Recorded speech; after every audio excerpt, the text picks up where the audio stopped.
on va parler maintenant activation des lymphocytes B et la production d'anticorps. Donc maintenant que vous avez tous les acteurs qui vous ont été présentés, c'est la première partie de la pièce, présentation des personnages. Maintenant, on fait jouer les personnages. Et la première chose que l'on va voir, c'est l'activation des lymphocytes B et la production d'anticorps. Vous savez que la fonction physiologique des anticorps, ça va être d'éliminer, bien entendu, les antigènes. Mais pour réaliser ce travail, il va falloir qu'il y ait une phase de reconnaissance, une phase ensuite d'activation, une phase effectrice et également la mise en mémoire du passage de l'antigène. Donc c'est ça que l'on va étudier, comment ça se passe, ce processus, en tout cas pour les cellules B. Et on regarde quelques généralités, quelques caractéristiques générales de la réponse humorale. Il y a beaucoup de choses que vous allez revoir, mais premier point qu'on rappelle, c'est que la réponse à l'anticorps, elle va dépendre en fait de 4 facteurs différents. Elle dépend d'abord du type d'antigène, ensuite des cellules T qui vont interagir avec les cellules B. Ça va dépendre du fait que vous ayez déjà ou pas vu l'antigène une première fois, donc de l'histoire de votre exposition à l'antigène. Et ça dépend également du site anatomique.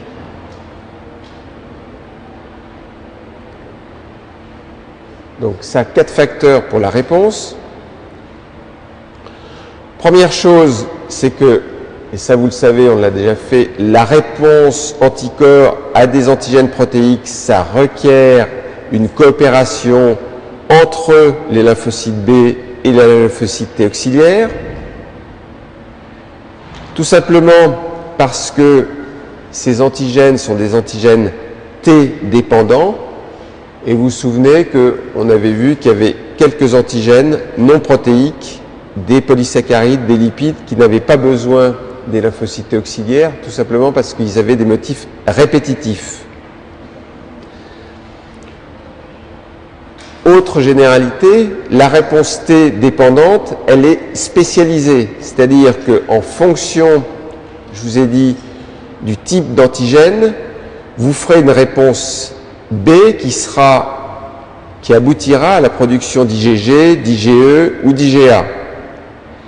Et ce qu'il faut retenir, c'est que pour faire, maintenant vous le savez, vous en doutez, mais ça va mieux en le disant, pour faire tout de même ce changement, cette commutation d'isotype, vous avez besoin des cellules T auxiliaires. C'est ces cellules T auxiliaires, et vous avez bien compris maintenant qu'en fonction des TH1, TH2, c'est elles qui vont décider de quel type d'immunoglobuline la cellule B va produire.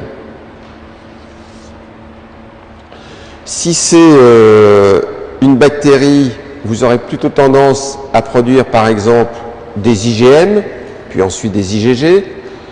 Pour un virus, ça sera plutôt des IgG qui vont être produits.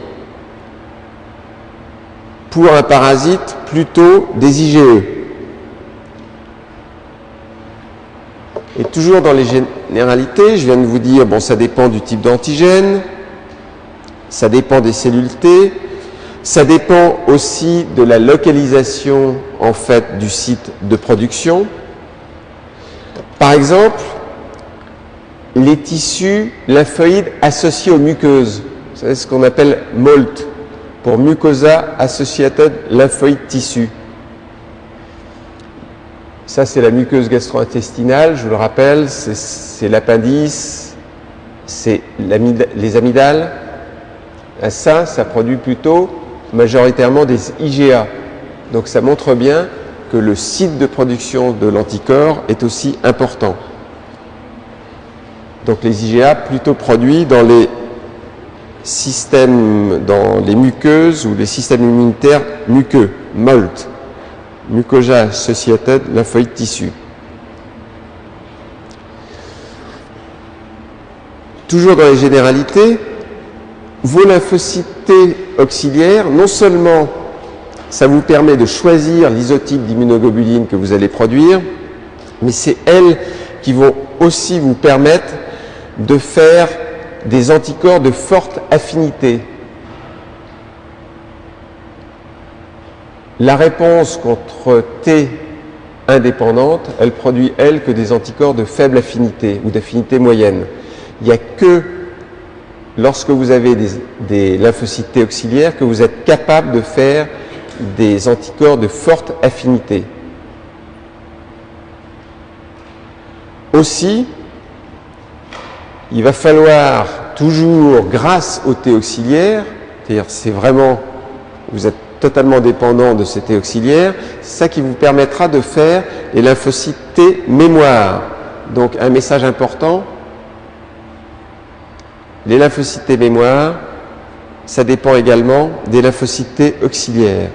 Et là, vous venez de voir apparaître un autre schéma, qui est une autre présentation, où vous voyez comment va évoluer au cours de la réponse primaire et de la réponse secondaire, en fait, les lymphocytes B naïfs, qui vont devenir des lymphocytes B activés.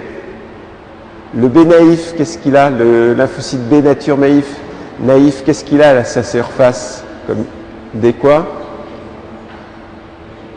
Il a IgM, IgD, hein, pour vous repériez. Donc là, on en est là. Lymphocyte activé, production faible d'anticorps puisque c'est la réponse primaire. Lymphocyte B mémoire. Encore une fois, les lymphocytes T auxiliaires sont importants pour la mise en mémoire de ces lymphocytes.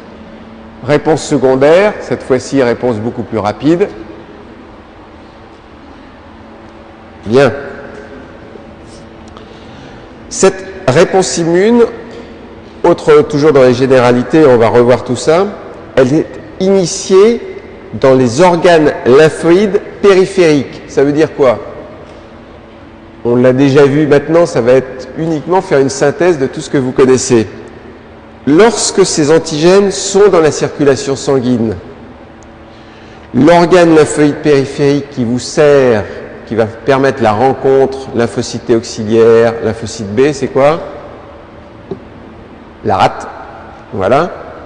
Alors que si ce sont des antigènes qui ne sont pas dans la circulation sanguine, qui sont au niveau de la peau, dans ces cas-là, ou des antigènes que vous aurez ingérés, ça va aller soit dans les ganglions, donc la réponse immunomorale se fera au niveau des ganglions, ça c'est pour ce qui est au niveau de la peau. Si c'est ingéré, ça sera plutôt au niveau des organes lymphoïdes associés aux muqueuses. Pareil pour ceux que vous aurez inhalés, organes lymphoïdes associés aux muqueuses.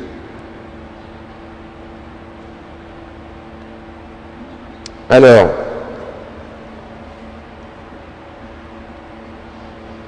autre présentation de la même chose sur un autre schéma, mais c'est ce qu'on va distinguer, c'est ça que vous ferez lors du premier cours. Il va falloir que l'on regarde ce qui se passe très précisément dans le lymphocyte. Qu'est-ce qui fait vous êtes resté quasiment au niveau du lymphocyte B mature au repos. Qu'est-ce qui va se passer pour que, après cette phase de reconnaissance, vous étiez resté, vous, à peu près ici. Hein. C'est-à-dire tout ça, vous le connaissez, vous l'avez appris, d'accord? Là, maintenant, vous êtes au niveau de la cellule B mature naïve. Elle a déjà rencontré des antigènes du soi, vous vous souvenez, pour permettre d'éliminer des lymphocytes qui reconnaîtraient des antigènes du soi avec une trop forte affinité. Maintenant, vous avez l'antigène étranger, et après cette phase de reconnaissance, qu'est-ce qui va se passer? Donc, il y a une phase d'activation. Vous vous souvenez que cette phase d'activation, vous savez déjà au moins une chose, même si vous ne savez pas quels sont ces signaux, c'est que cette phase d'activation ne pourra avoir lieu que si vous avez des seconds signaux, au pluriel. Donc, quels sont ces seconds signaux pour les lymphocytes B? Il y en a qui vont passer de très mauvaises vacances. Ils vont dire, pendant toutes les vacances, il ne nous a pas dit quels sont les seconds signaux. Vous le saurez en janvier. Ensuite, vous avez la phase de prolifération, d'expansion clonale, et ensuite une phase de différenciation.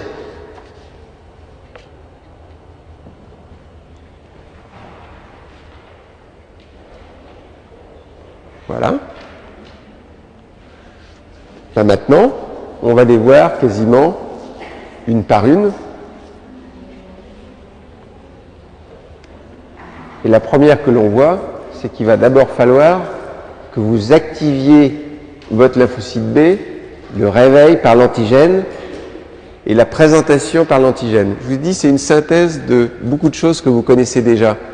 Pour ça que si vous commenciez à être inquiet en disant « j'ai pas tout compris », il ne faut pas vous inquiéter parce que vous allez commencer à revoir un certain nombre de choses que, en fait, vous connaissez. Et là, ce que vous connaissez déjà, c'est ça. Et je vous l'ai déjà montré, c'est que vous avez ce double rôle du lymphocyte B. J'ai introduit cette notion doucement. Le double rôle, c'est de servir par son immunoglobine de surface à reconnaître en fait un épitope B qui est ici en rouge. Donc ça, c'est la reconnaissance. Mais vous savez que non seulement un lymphocyte B est capable de reconnaître et ensuite il va se différencier, mais également, ce qu'il fait, c'est que il a un rôle cette fois-ci de processing. Si vous regardez, ça va assez vite, là, il faudrait que je ralentisse. Une fois qu'il a attrapé quelque part l'antigène, il y a un apprêtement de l'antigène, comme le font les autres cellules présentatrices d'antigènes, les macrophages et les cellules dendritiques. Et le lymphocyte B, il est obligé de faire ça parce que il doit avoir l'aide des lymphocytes T qui vont lui apporter un certain nombre de seconds signaux. Mais il y aura d'autres seconds signaux aussi.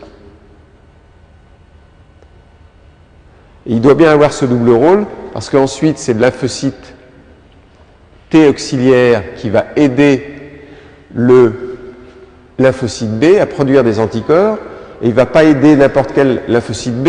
Le lymphocyte T, il va par exemple interagir, ça on va le voir, il va aussi produire des cytokines, mais les cytokines vont aller activer très précisément le lymphocyte B qui, lui, avait reconnu l'épitope B. Donc il y a aussi un va-et-vient là. Alors, reconnaissance de l'antigène et initiation de l'activation de l'antigène. J'ai pas envie de commencer ça parce que j'avais envie de vous donner un petit avant-goût de ce dont on va parler, mais on ne va pas rentrer dans les détails.